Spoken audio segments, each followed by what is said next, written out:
Welcome, everybody. Let me just start by introducing myself. My name is Brad Laughlin.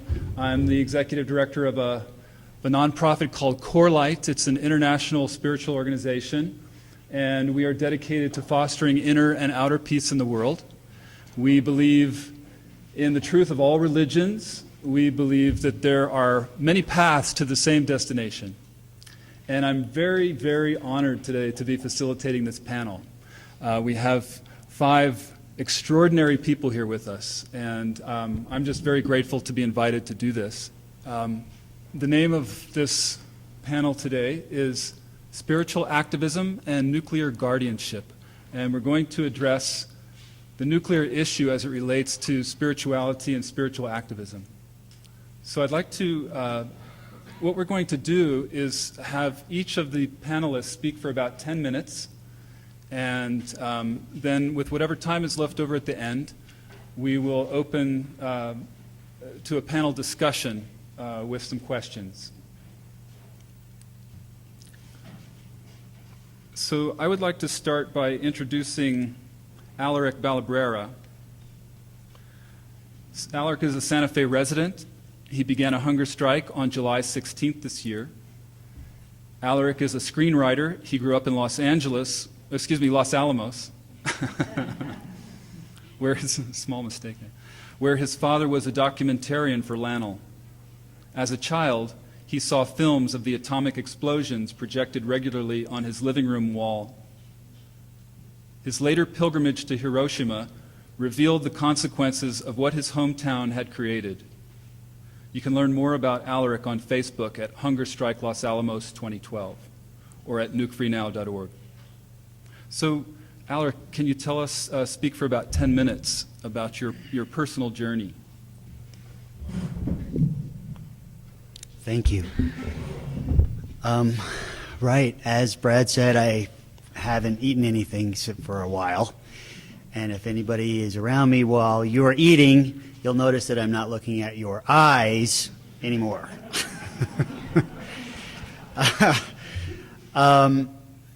I grew up in Los Alamos, and it's a very different place to grow up. And I'm a little bit different from most of the kids who grew up in Los Alamos, because when I was a kid, I knew what my father was doing, because he would bring it home and we would screen it on the living room wall. Most of the kids in Los Alamos don't know what their fathers are doing, and it's never discussed. And I remember very clearly hearing the whispers in the adult conversations going on around me about how our alcoholism rates and suicide rates were higher than elsewhere. And it was strange to bus past Fat Man and Little Boy every day back and forth on my way to school, like the most famous WMDs in history. I was warned as a child to not play with discarded ordnance if I found some out while I was playing. I was warned not to play in Acid Canyon. And the kids around me were deadly smart. They were really, really smart. And so what I learned is mostly from my father and his films that he would bring home. I saw so many different bombs go off on my living room wall that by the time I was still young, I was 8 or 10, I knew all about the history of Los Alamos, and the men who created the atomic age were household names in my house: Fermi, Oppenheimer, Segre, Ulam, Teller. These were all household names. In fact, Teller was over for dinner one time and commented that he had a thick Hungarian accent. He says, "There's only one problem with soccer. It has only one ball." So it takes a while to catch on to this joke, but he's thinking, on a different level. So I wanted to start off by explaining why I'm wearing this shirt. And the reason I'm wearing this shirt is because I don't believe in the us and them anymore. the spiritual path that I've chosen to take on is one of unification. And I don't believe even further into that. When I talk about Los Alamos, I can't get too violent in my words or my thinking because I am Los Alamos. And so it forces me into this unification if I want to deal with this at all, because when I was in my early 20s, I took a pilgrimage to Hiroshima, and all that education in Los Alamos that had shown me how wonderful the match was. They told me how they built the match, how the head of the match was connected to the body of the match, and who were the men that built the match. And I never knew what the fire looked like until I went to Hiroshima. And I just wept for 3 days. I had no idea. And so when I go to Los Alamos, I can only love Los Alamos because Los Alamos is who I am. And I can't call for the dismantlement of Los Alamos because that would mean dismantling who I am. What I call for instead is the transformation of Los Alamos, because I know how growing up in Los Alamos turned me into a little bit of a science nut. And I followed science, and I now know, I've been doing something I like to call pattern recognition in science for 20 years or more. And I know literally nobody with an idea of how dramatically and quickly the emerging sciences are going to change us. And I know from being also a historian that civilization is the most rapidly changed by technological innovation. And nanotechnology, robotics, and genetics, each one is going to be a more profound and far faster shift than the Industrial Revolution. And we're heading down this road, we're careening down this road with no concept that there's a shift. And if we don't make this shift, I mean, if you want to talk about shadow agencies, you just talk about DARPA, the Defense Advanced Research Projects Agency. That's where they take the dark energies of what we can do with these technologies and turn them into war and killing people. Or we could take what we know and choose another direction, a direction that literally would allow us to create paradise on Earth. And this is why I'm hunger striking, because I know that the technology we have right now could feed everyone on the planet. We could all walk barefoot everywhere we go. We could clean up, there's nanotechnology available right now to neutralize radioactive waste. This is why I'm hunger striking, because I believe that it's possible for us to shift the direction before it's too late. And for that shift to happen in the world outside, it has to happen inside me first. So I'd also like to say that this last 20 days have been some of the most amazing days in my life, and I find myself, as a friend just put it, because I didn't have words for the gifts that had fallen on me in the last 20 days. Spirit has somehow showered me with love and support in the form of all these beautiful people. And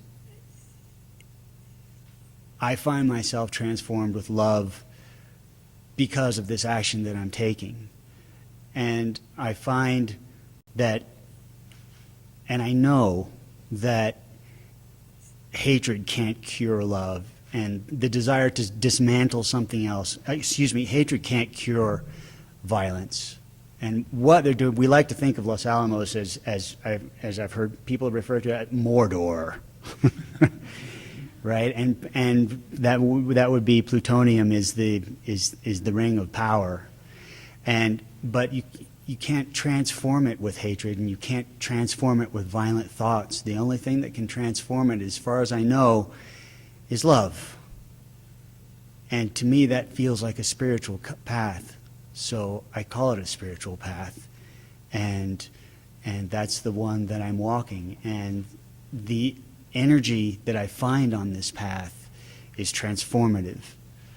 And I do believe that this is something larger than myself at work, because visions that I had years ago have come true.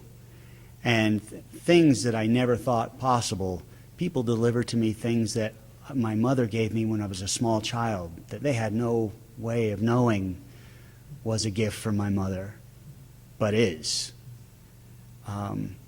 Because actually, I'll show you one that was just given to me. One of my most cherished memories of my mother was going and collecting these together, pottery shards, and she would just make jewelry out of them, and we would go and collect them together.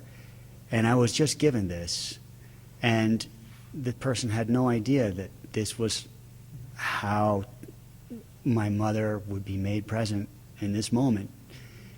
And that's the kind of spirit I feel moving in this room and amongst all of you, and the spirit that I would like to invoke to cause a transformation towards a beautiful world, a world that we all know is possible. Thank you.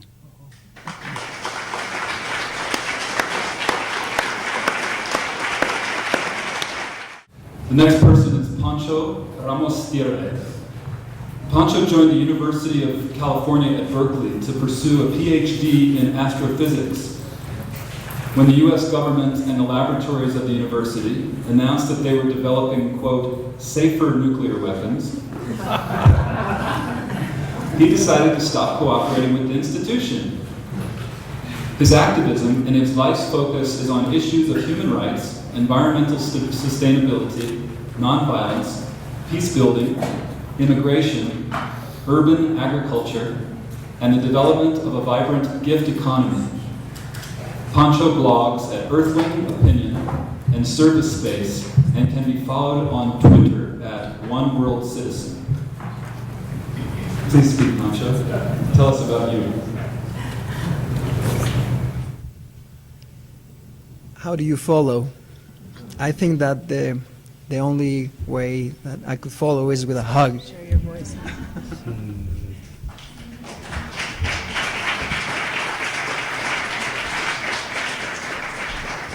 Yet more beautiful gifts.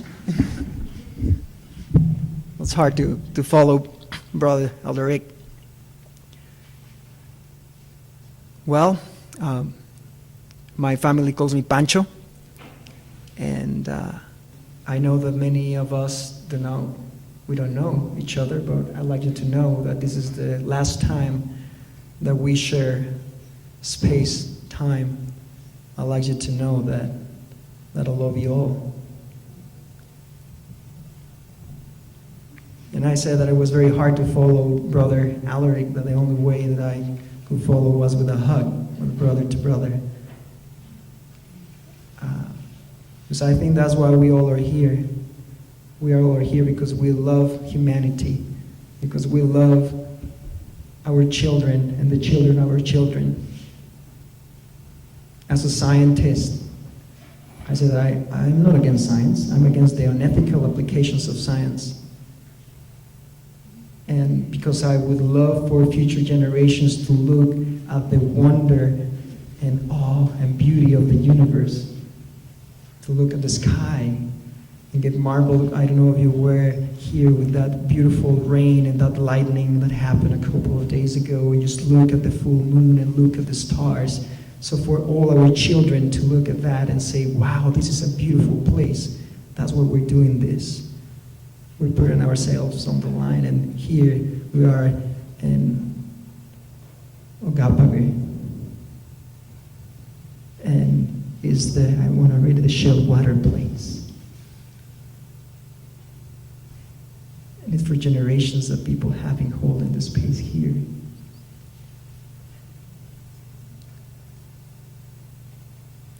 So I guess what I would like to share is that it is time to put principles before titles and profit. And we all can find our place in the larger spectrum and how we can participate. And there was a little ones, they're not here, but it was a 10-year-old and a 7-year-old that yesterday were picking up plums and peaches for you all here. And those are kind of the invisible ripples of love that moves us very deeply.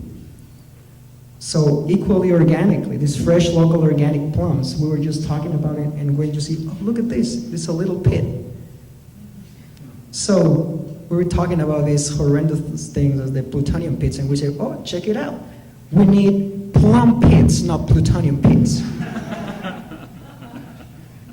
And would it be wonderful again that, you know, the government in this part of the planet is planning to spend close to $6 billion in a nuclear weapons plant. And with that money, we can be feeding the physically poor children of this part of the planet in New Mexico for the next 20 years. And because I like numbers, and sometimes math is the language of nature, but sometimes it's just the heart. But I like to put this seed of critical thinking and feeling in your heart. How much is $1 trillion? How much is $1 trillion? People think about we spend $30 trillion to bail out the banks, $10 trillion in the wars of the planet we call Iraq and Afghanistan, $6 billion, but how much is $1 trillion? Well, if you were able to count $1 per second, how many years do you think it will take you to count $1 trillion? Any guesses of that? 70,000. Half of that, 36,000 years to count $1 trillion, $1 per second. And we're spending $10 trillion, that's 300,000 years in the wars in the planet we call Iraq and Afghanistan, and $30 trillion, close to 1 million years it will take you to count all the money that we give to the banks and not to the people. That is the size of our madness. And it's a collective madness, but we are matching it up with a collective love. And that's where we are here in this panel. That's where we have people that grew up here, and it doesn't matter the color of the skin, Brother Beata too. And the beautiful thing is that I love Los Alamos too. I love the earth. So we're in this incredible organic spaceship moving around the cosmos. And so this is what it is. The earth is but one country and no living beings its citizens. So it really doesn't matter if this is happening in Los Alamos, in Livermore. This is a planetary issue. If we're responsible earthlings, we need to speak up. So, if you work for liberation, if we are working for liberation, we better stop paying for war. And please, I would like to touch your hearts, not your hands. If you work for liberation, stop paying for war. Disobey with great love. Be well informed and do it beautifully. And I know that some of this information feels heavy, but that's why we're saying that we're not alone. There's a lot of citizens of the world that have devoted their lives. You will hear some of those stories here, putting their lives on the line so that we are here. And how many generations took for us to be here. So when people ask me, how old are you? Well, we are Our cosmic age is 14 billion years old. So we better behave according to our cosmic age. And let this story of love continue to unfold. So let me thank you for your attention, and let's continue working together. And I know that you're clapping, clap with your heart. I'm still listening, and can focus that energy to Brother Alaric and to the Los Pueblos people and to the people of the planet. So, Aho Metakesin. Thank you, Pancho. Our next panelist is Cynthia Jurs. Cynthia is a teacher of engaged Buddhism. She received Dharmacharya transmission from Zen Master Thich Nhat Hanh in 1994.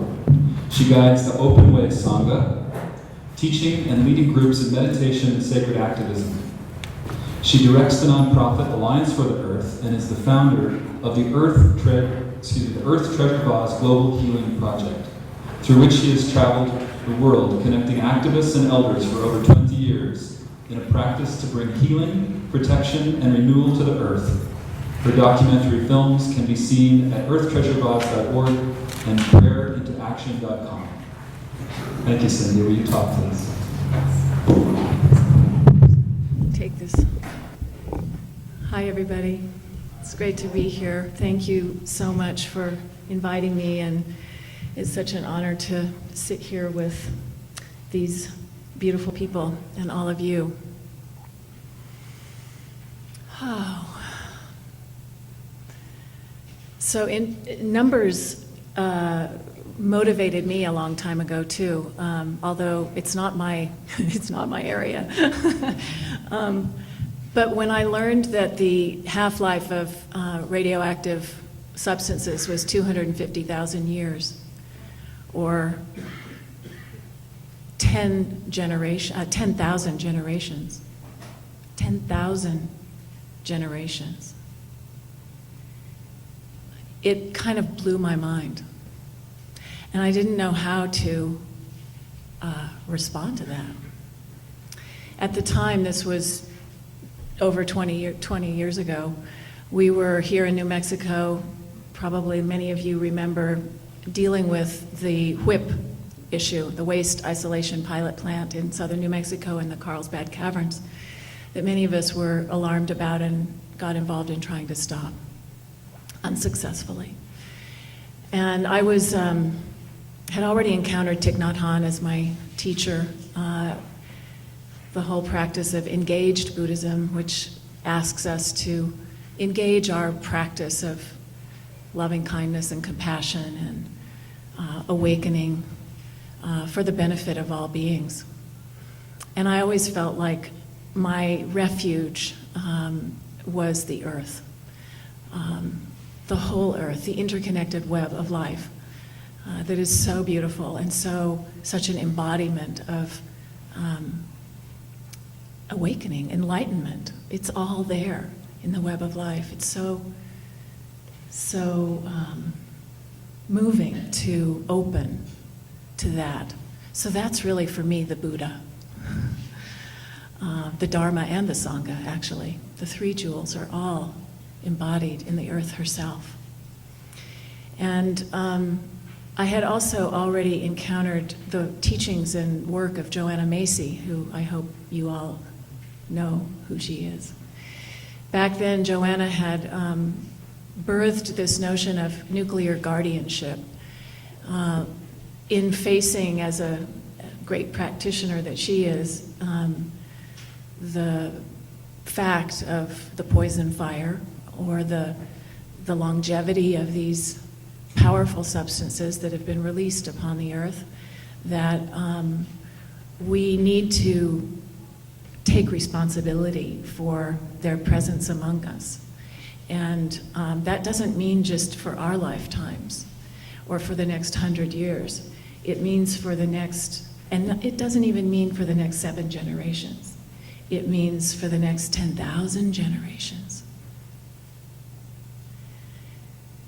And she devised this notion of nuclear guardianship that asks us to take responsibility for the long term and to not cover it up and put it out of sight and out of mind, but to keep the story alive of what we created and what the legacy is forever.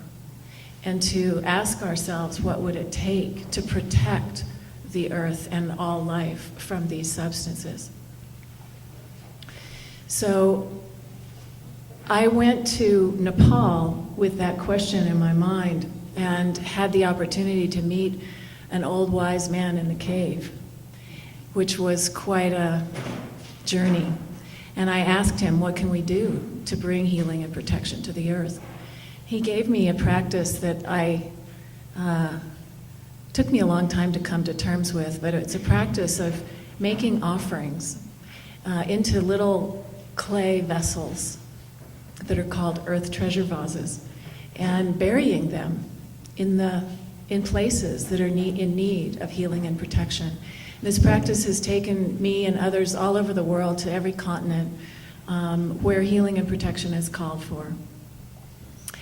And we have partnered with indigenous elders and young activists and communities in all of the ways that healing and protection are needed in the world. And the center of this whole mandala is Los Alamos, for me. It's where this practice for me began, and it's maybe where it ends. It's ground zero for the future of life on Earth from at least one point of view. And so I feel that the time is now.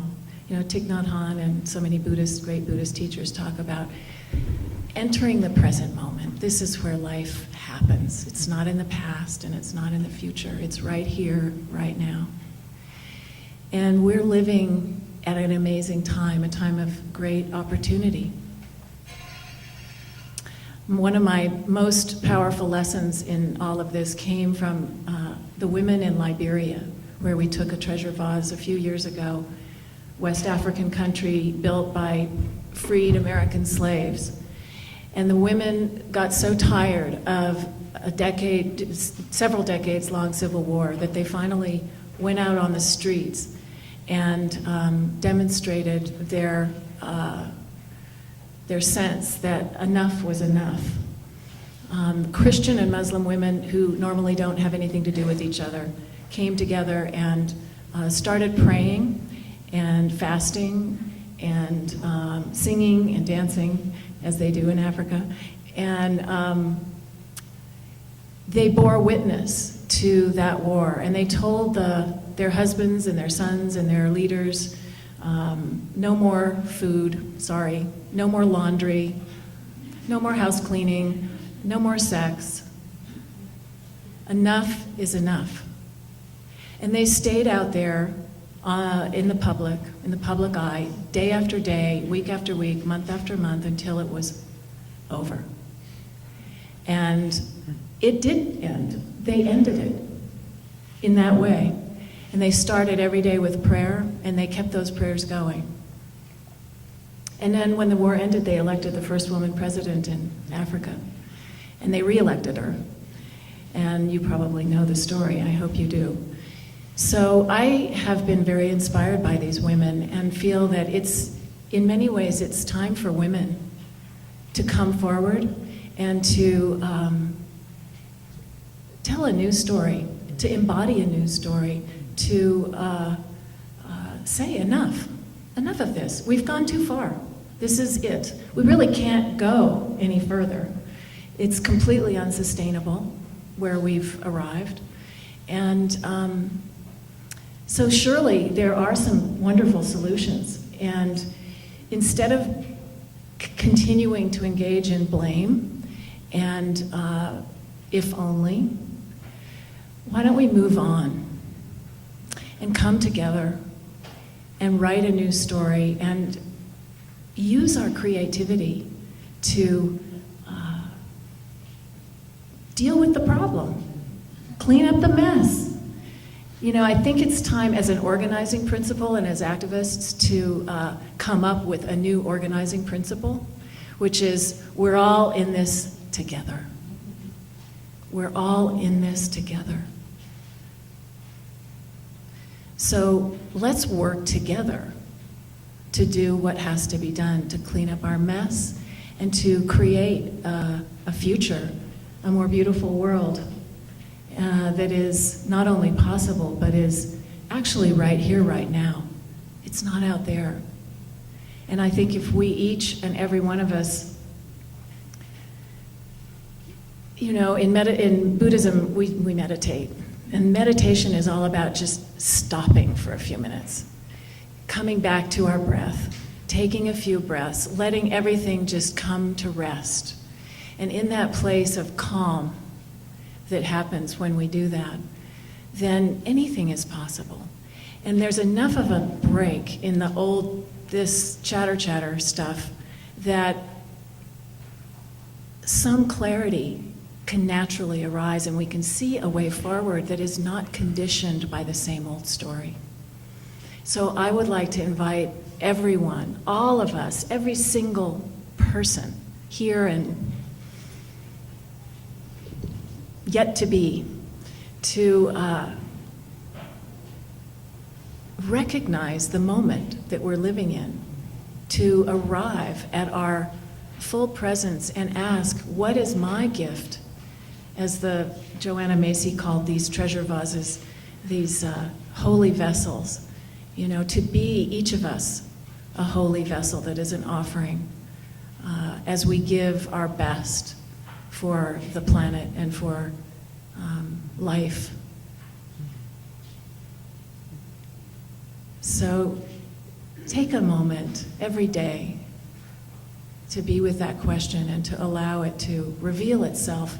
It will be revealed in surprising ways.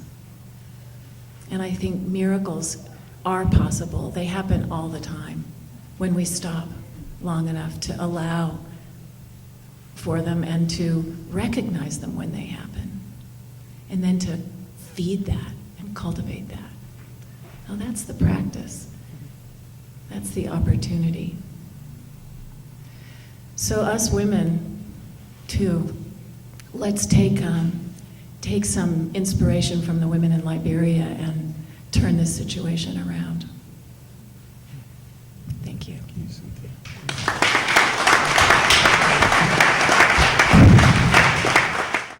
Father John Deere. Father John Deere is a longtime peace activist, speaker, and the author of 28 books on peace and nonviolence, including Lazarus Come Forth, Jesus the Rebel, Living Peace, and his autobiography, A Persistent Peace. He writes a weekly column for the National Catholic Reporter and was recently nominated for the Nobel Peace Prize by Archbishop Desmond Tutu of South Africa. His website is johndeere.org. And also, it's not written here, but I happen to know that you've been arrested over 75 or 80 times, is that right, for peace activism? God bless you.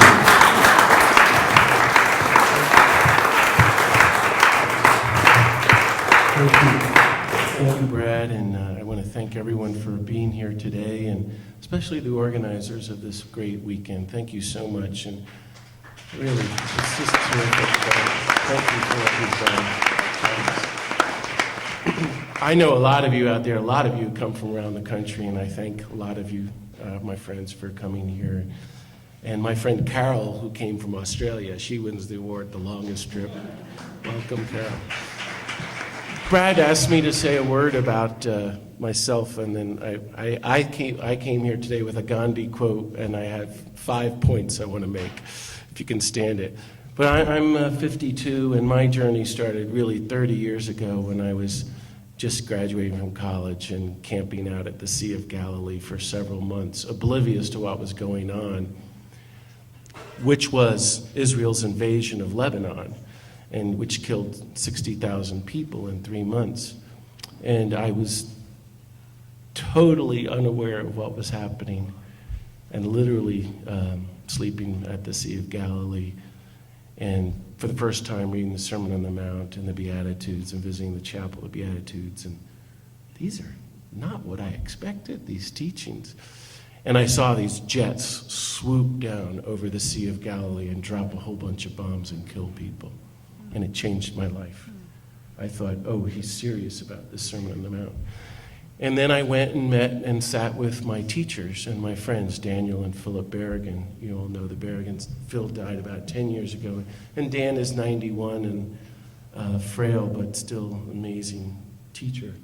And they said, well, you have to work for the rest of your life for the abolition of war and nuclear weapons and poverty and get back to us. Yeah. Okay.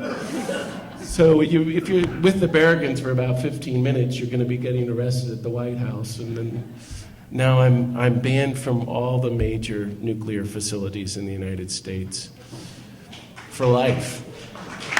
It's very exciting. And that led me in 1993 to walk onto the Seymour Johnson Air Force Base with Philip Berrigan in Goldsboro, North Carolina, past the sign that said trespassers will be shot on sight, through thousands of soldiers at 4 a.m, into the middle of 75 F-15 nuclear-capable fighter bombers. And we came upon one of these massive death machines with nuclear weapons hanging from them. And we went up to the side of it, each with a little hammer, and I hammered once on the side of it. As I said to the judge later, Your Honor, I'm just doing what it says in the Bible. What? 2,500 years ago, the holy prophet Isaiah came along and said, someday people will beat their swords into plowshares and study war no more. And Your Honor, Jesus gave us that famous commandment. Love your enemies, don't nuke them. That's the actual translation from the original Greek. That didn't go over well with the judge. I faced 20 years in prison for that act, and I'm, an ex-con. I'm considered as high up a terrorist by the United States government as you can get. And I spent 9 months in a cell about the size of this table with Phil Berrigan. We never left the cell the entire time, and then several years under house arrest. And I'm still very much monitored and can't travel to a lot of countries and so forth. Later, I came here. I was involved in work in various peace groups and came to New Mexico in 2002, in large part because of Los Alamos. And with friends here, we started Pax Christi and our annual peace vigils, and then the sackcloth and ashes action, which we'll do tomorrow afternoon. And I've debated whether to share this with you. As many of you know, I'm in a lot of trouble for just speaking for peace. But I thought that's what a Christian was supposed to do. And, well, no. So Archbishop Michael Sheen of the Archdiocese of New Mexico called me in and has radically punished me for these peace vigils and banned me publicly from praying for peace and things like that. And we can talk about all that, and that's interesting, and it's all understandable given the culture of war and the presence of these nuclear weapons. We know. We're just uneducated. But what was more interesting and serious to me was the conversation I had with him. Okay, you're banning me, fine. But Archbishop, I said, we believe in God. God is our security in the biblical language of the Psalms. Nuclear weapons cannot protect us. God is going to protect us. To which he said, no, God can't protect us. God is no longer our security. Our only protection and hope from the other nations of the world are nuclear weapons. Now look, I'm just saying what he just said, what many millions of very devout Christians and Catholics think. I almost said to him, okay, if you don't believe in God, that's fine. Good thing I didn't. I said, okay, even so, Jesus gave us this commandment, love your enemies. You and I are supposed to be public followers of Jesus. We cannot let our people, 20,000 Christians at Los Alamos, very devout, plan to vaporize anyone else. He said, no, you don't have to follow Jesus anymore. This is very powerful. This is not something, I'm not judging him or anything. I'm just saying he just said what a lot of people think. Why? How did we get to that place, that disconnect? I've spent a lot of time at Los Alamos and in New Mexico these last 10 years investigating that question from a Gandhian perspective. And we have our work cut out for us. So if you can forgive me, I still want to give you my 5 points. This is what I want. I brought this quote from Gandhi, and it means a lot to me. I'm a student of Gandhi. A few days after Hiroshima and Nagasaki, the reporter said, well, what do you have to say? This is what Mahatma Gandhi said. I invite you to listen carefully. In August 1945. I hold that those who invented the atomic bomb have committed the gravest sin. The atomic bomb brought an empty victory to the Allied arms, but it resulted for the time being in destroying Japan and its people. What has happened to the soul of the destroying nation is yet too early to see. But it's clear now, unless the world adopts nonviolence, this will spell certain suicide for humanity. My 5 points. Number one, we now know what has happened to the destroying nation. That's us.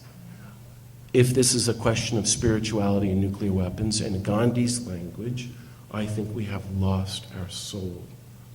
And this is what we're seeing. What I was excited about this weekend was because Occupy is making is connecting the economics of the destruction of our country with nuclear weapons. We're saying with Occupy on Monday, nuclear weapons are bad for the economy. Gandhi is saying it's also bad for your souls. It bankrupts you spiritually. And I want us to be conscious of that. I think everything is connected. The collapse of the economy, global warming, 35 wars, 1 billion people starving, and the presence of thousands of nuclear weapons. To the Aurora, Colorado shootings. If you're willing to destroy the planet, well, it's no wonder a kid is insane and goes in and kills people. It's all one. You and I are saying we are going to try to reclaim our soul as a people, and this is the work for the rest of our lives.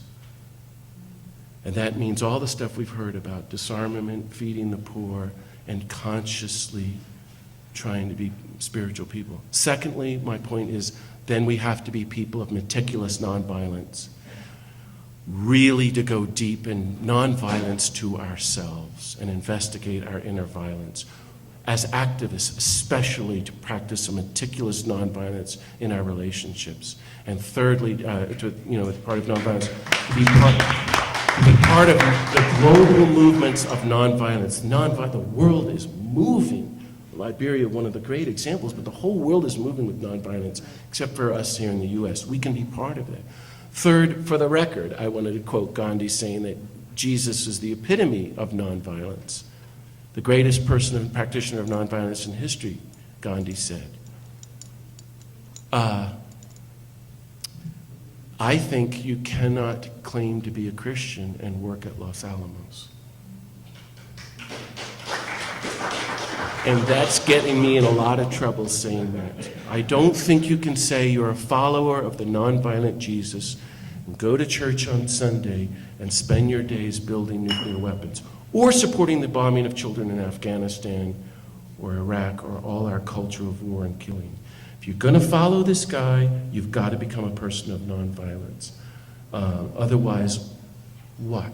In the old days, they had big $10 words. This is blasphemy, heresy, mocking the nonviolence of Jesus. Love your enemies is the centerpiece of the Sermon on the Mount. And so we have to be people who are trying to love the whole human race, not preparing to vaporize them, if you're going to follow this guy. I think that's pretty simple and very clear. And my thought is, even if you don't understand it, let's try to follow, for those of us who are Christian, even if we disagree with Jesus, let's just do what he said anyway, because things are so bad. Is that okay? Fourth, why should we love our enemies, Jesus? It's so powerful. Martin Luther King is the only one who's explained this to me. And I used to do an imitation of Dr. King. You, Jesus, does not say, love your enemies because it's the moral position to take. You should hear him. There's a tape. Because it's the right thing to do. Because it's the philosophic good to be done. Even though all of that's true. He doesn't say do it because it's your only hope, politically speaking. This isn't working. We're going to destroy yourself. Love your enemies. Then you will be sons and daughters of the God who lets the sun shine on the good and the bad, and the rain to fall on the just and the unjust. What? In the most political words in the entire Bible, we get the only description of the nature of the mystery of the divine. It's the only time Jesus explains the nature of God. God is nonviolent. God loves with a universal nonviolent love. Is God nonviolent? Is your God a God of peace, a God of nonviolence? Gandhi had a very interesting thought and said the only way this is going to change is if we reimagine the nonviolence of God. We begin to worship a God of peace. Then we become people of peace and nonviolence. My last thought, and this is what I've been thinking about for the last 2 years, is the last part of that sentence. Then you will be sons and daughters of the God of peace and universal love. Blessed are the peacemakers. They are the sons and daughters of the God of peace. The culture that built the bomb that is destroying us all and claiming our souls is always telling us who you are. You're a good American. You really want to be all you can be? Go and join the Marines and kill for the empire. And along comes the nonviolent Jesus and says, your fundamental identity, you are the daughter of the God of peace, the son of the God of universal love.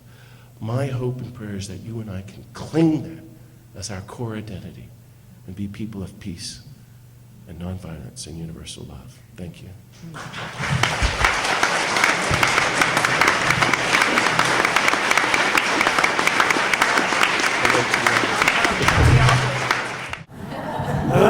Our last panelist is Beata Tsosie-Pena.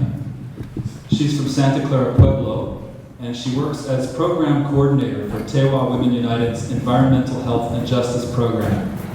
She is a poet, farmer, musician, teacher, and mother. She is a Green for All Fellow, has been a member of Las Mujeres Hablan for 4 years, the Women Speak, and is currently serving as chair for 2 boards, H.O.P.E, which means Honor Our Pueblo Existence, and Santa Clara Day School. You can learn more about Beata and her work at tewawomenunited.org. Thank you, Beata. Please speak to us.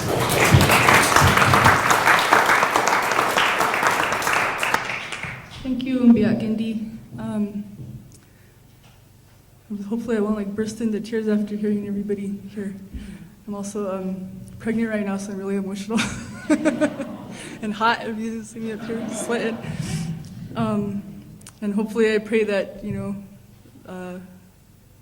these babies to come will be protected. You'll hear more about that with Dr. Arjan Makajani, who'll be speaking about who is protected right now. So hopefully that's a standard that we could address.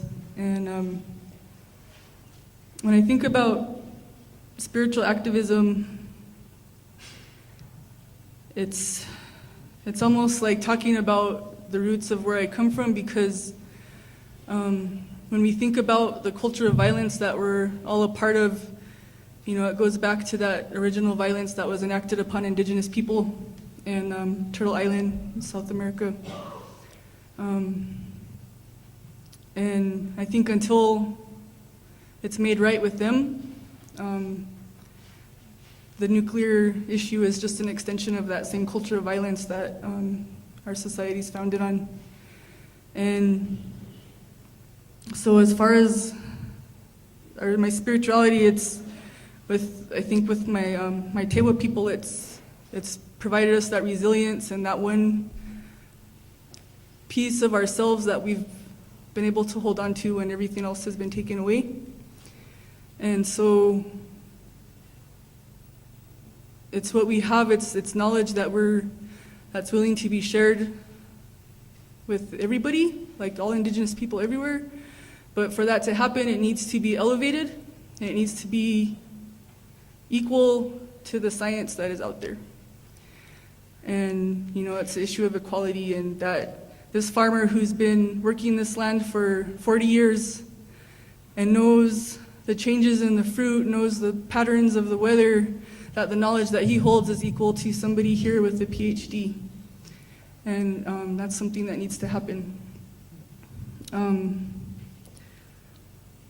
I think a big part of how I became involved in speaking out and telling my story is and honoring my spirituality, and that I think when we talk about our spirit, it's our creative power, and honoring that creativity inside all of us to enact change, to spread messages, whether it's through art, through its poetry, sing, song, dance, like all of those things need to be honored. And if you notice that's something that's kind of being squashed, especially in education and with their children, and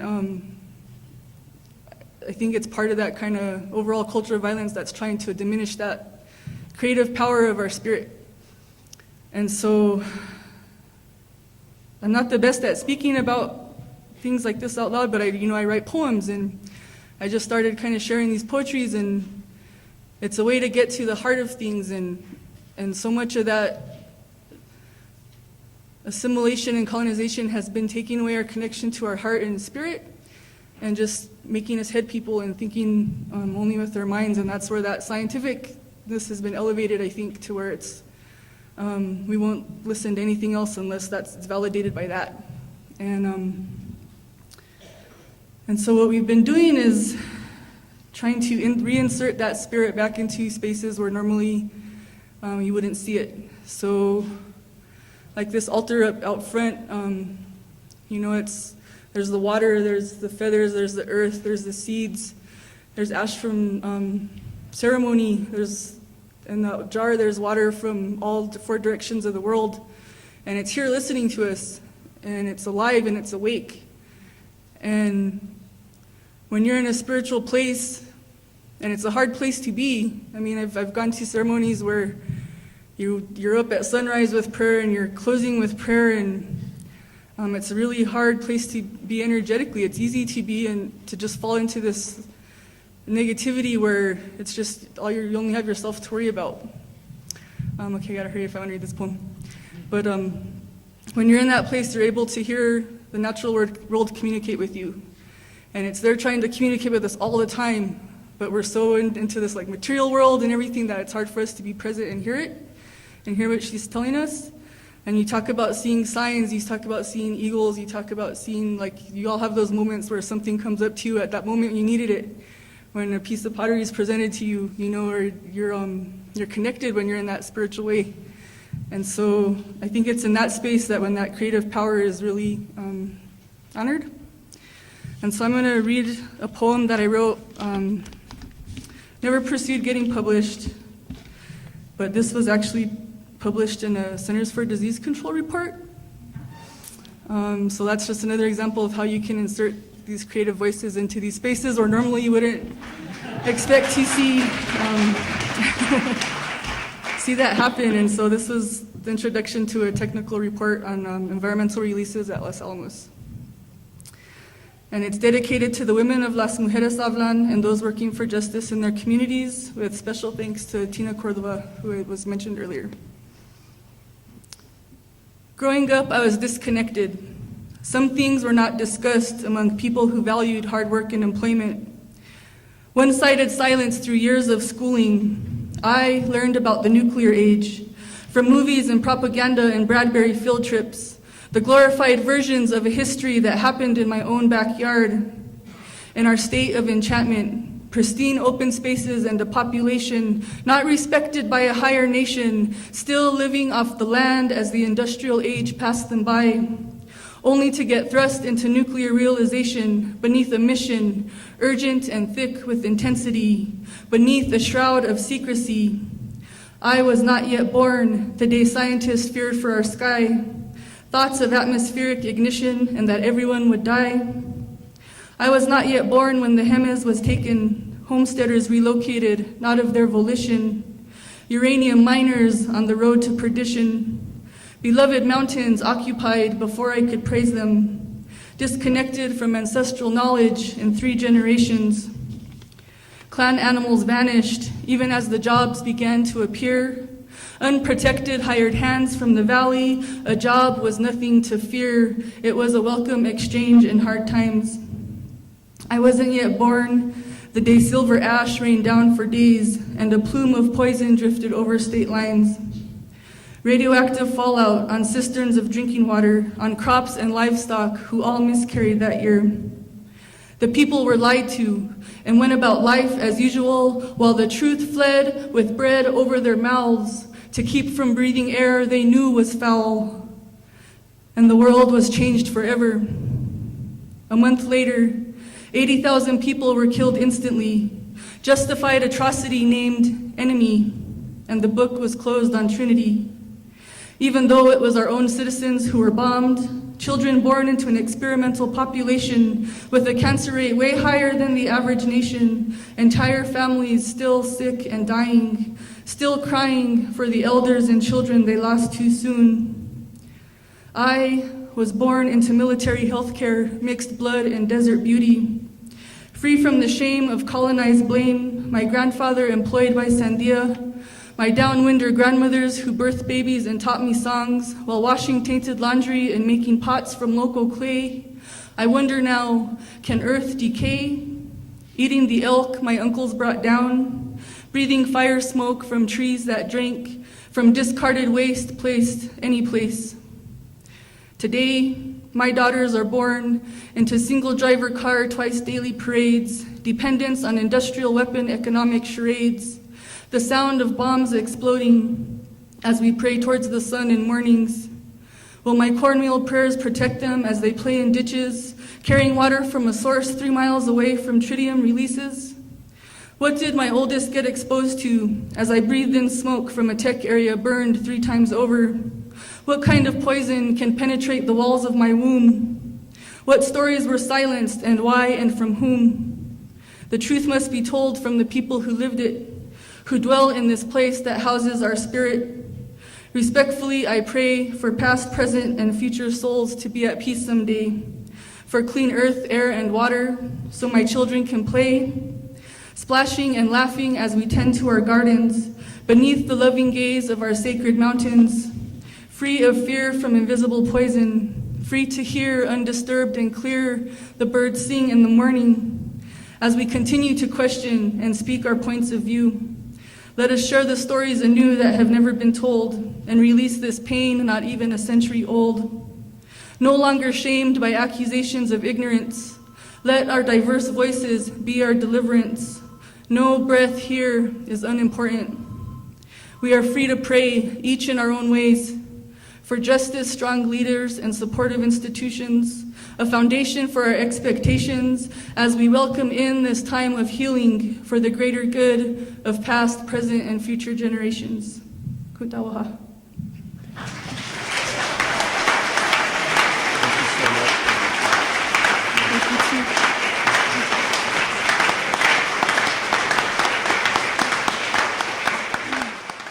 I think I speak for everybody here when I just say how honored we all are to have the 5 of you present with us.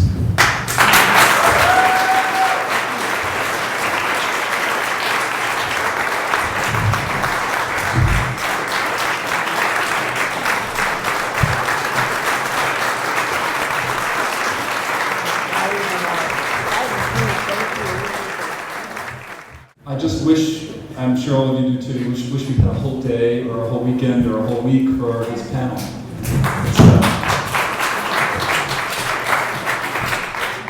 very moving to hear your stories and to be with you. Thank you.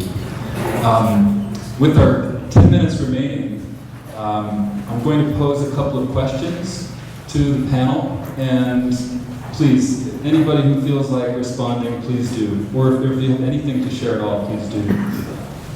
What is our own complicity in the consciousness that resulted in the bomb? Number 1. Number 2, how do we move through despair and paralysis to engage the issues?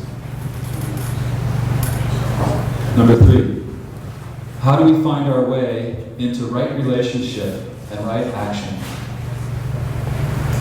And number 4, what ceremonies will heal the land and our communities? I'd like to speak. Are you guys okay with that? Should we open it up to the audience? We've only got 5 minutes. I'll be there. You'll be brief? Yeah, I'll be there. What I want to say, I've said at another circle, and my uncle was Stanislas Ulam, the mother of the H.O.P.E, and I just want to communicate that I saw him shortly before he died, and he was very worried about what he had participated in doing.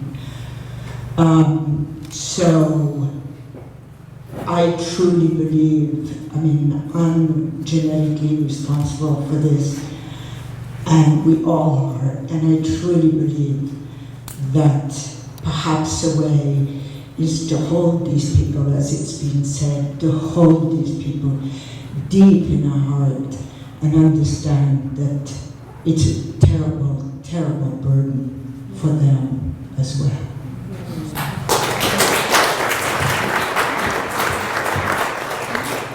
Thank you, Joanne.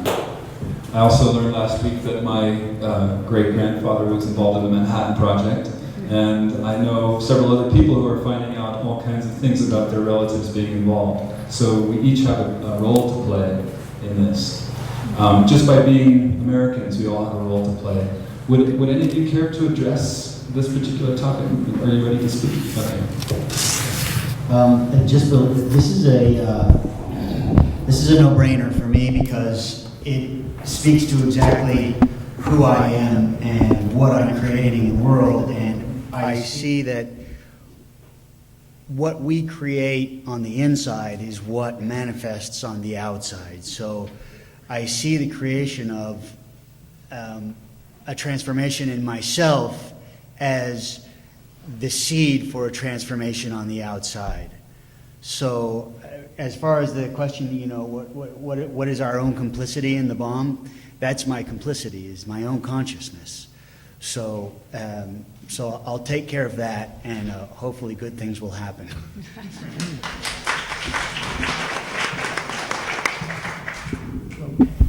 Many people now with the boom of the Occupy movement have been saying, what are we doing as activists? Or then the people in the spiritual world kind of get recluse into their own world to get that inner peace and broadcast that.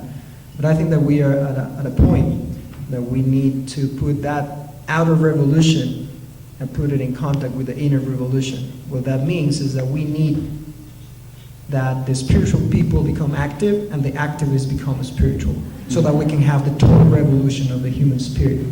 So any single human being on the planet, there's no pretext for building and work on our orchards and having those plum pits and growing local and fresh and organic food. Anyone can plug into that chain, and at the same time, anyone can spend time in receptive silence. I grew up in a secular environment, and the scientific community is pretty atheist in that point. And I believe that many of us in that part are humanists in that way. So any person can spend time in silence, and it really doesn't matter if coming from a Buddhist or from a Christian or from Native American or from secular perspective, it really doesn't matter. And that's why I love how we're coming together in silence as family. Thank you.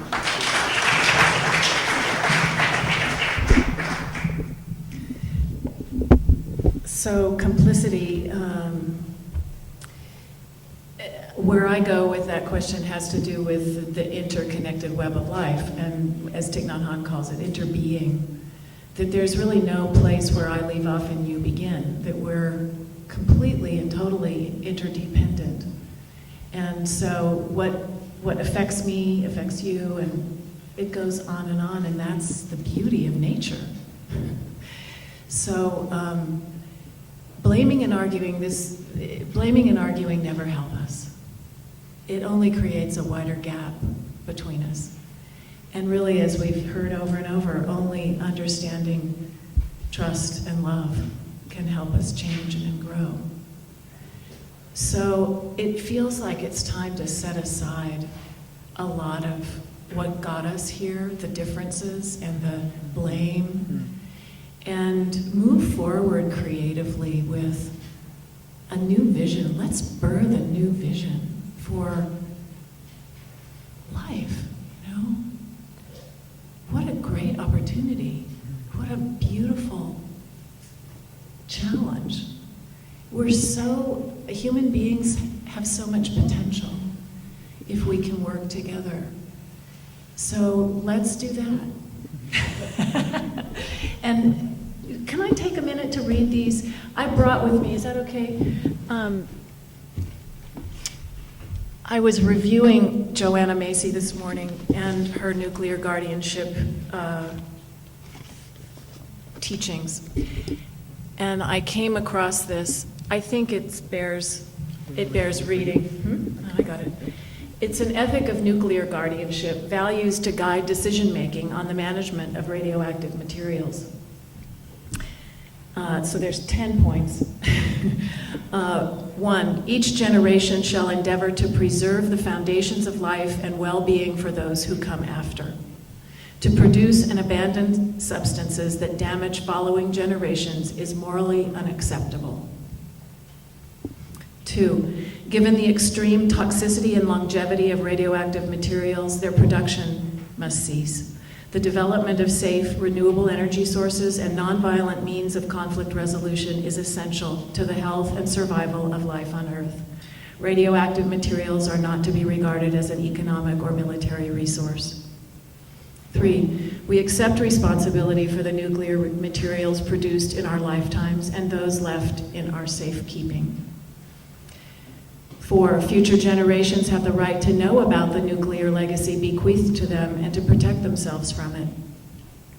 5, future generations have the right to monitor and repair containers and to apply such technologies as may be developed to protect the biosphere more effectively. Deep burial of radioactive materials precludes these possibilities and risks uncontrollable contamination to support life support systems. 6, transport of radioactive materials with its inevitable risks of accidents and spills should be undertaken only when conditions at the current site pose a greater ecological hazard than transportation. 7, research and development of technologies for the least hazardous long-term treatment and placement of nuclear materials should receive high priority in funding and public attention. 8, education of the public about the character, source, and containment of radioactive materials is essential for the health of present and future generations. This education should promote understanding of our relationship to the Earth and to time. 9, the formation of policies governing the management of radioactive materials requires full participation of the public. Free circulation of information and open communication are indispensable for the self-protection of present and future generations. 10, the vigilance necessary for ongoing containment of radioactive materials requires a moral commitment. This commitment is within our capacity and can be developed and sustained by drawing on the cultural and spiritual resources of our collective human heritage. Thank you, Cynthia. Yes, we've run out of time, but we're going to have one last comment by Bob John. Please. And then I think after you speak, we'll end with just 60 seconds of silence. Okay? Well, I heard the word despair mentioned and the way forward, and that reminded me that your question was about that horrible 4-letter word, hope. So I wanted to say a word about that, and maybe, it's something good to think about. Where do you find hope in the face of what we're talking about? And Dr. King at the end of his life was really hopeless. and suicidal. And for the first time in his life started speaking about hope. And then a couple weeks before he was killed, he said, I figured the definition of hope. Hope is the final refusal to give up. Very important to think about that. Daniel Berrigan was asked about this when I was young, and he said, and I never forgot it, the only way to be hopeful is to do hopeful things. That was very helpful. Thomas Merton wrote this incredible letter. He said, as people of peace, do not place your hope in results, which is what you want. We're going to get rid of nukes. We're going to have 10,000 people at the Nuke Free Now conference. Well, you're doomed then. Then you're the same mindset of the Pentagon. Place your hope in the God of peace and do the good because it's good. Speak the truth because it's truthful. That's a very profound spiritual teaching. And then I just wanted to end. So I guess what I'm saying, the way forward is more conferences like this, more organizing, public events at Los Alamos to keep calling for the abolition of nuclear weapons is really important. I put my energies into the grassroots movement building, not electoral politics or so many other things, church politics, for example, but in movement building.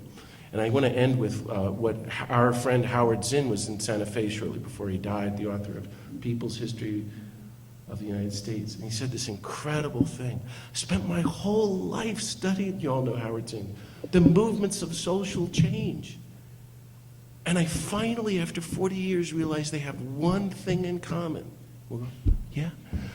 The abolitionists, the suffragists, those uppity women, the labor movement, this is the way it was, the civil rights movement, the anti-Vietnam War movement, the beginning of the environmental movement, they were all from the, I know this now, from the beginning, the middle, right to the very end, hopeless, hopeless, hopeless. I said, thanks a lot, Howard, that's really helpful. And then there was a breakthrough of hope in every movement, and I asked myself as a historian, why? And I figured out the answer. Because in every movement of social change in our own history, the change happened because every single day, ordinary people did something for the struggle for justice and peace, and they didn't give up, even though they knew they were not going to live to see the change happen. Mm-hmm. They did it because it was right, and then the movement, the nonviolent movements, grows and becomes contagious. So the abolition of nuclear weapons is going to happen, because we're going to keep at it.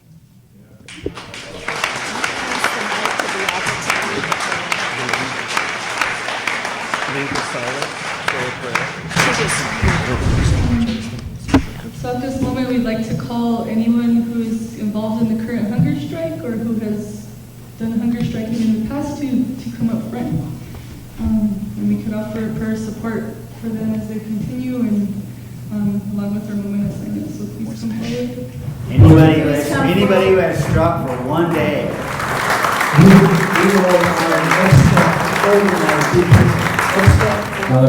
Alec, you got prayer. Okay, this will be the end of our panel today. Thank you. Thank you. And everybody, why don't we hold hands? Everybody hold hands? Is that okay? This is a prayer that has to do with bringing the desire for balance into our hearts. And it has to do with, very much with Los Alamos and the desire for domination and control that exists in that place.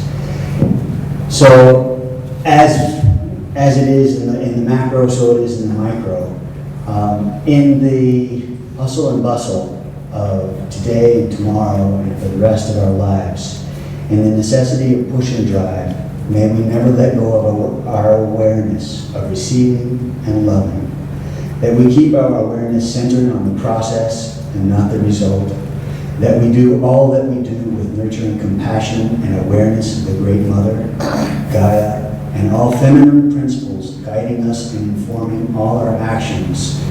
May the light of unconditional love shine from our hearts and help to create the balance in our hearts and on this planet that we all seek to achieve.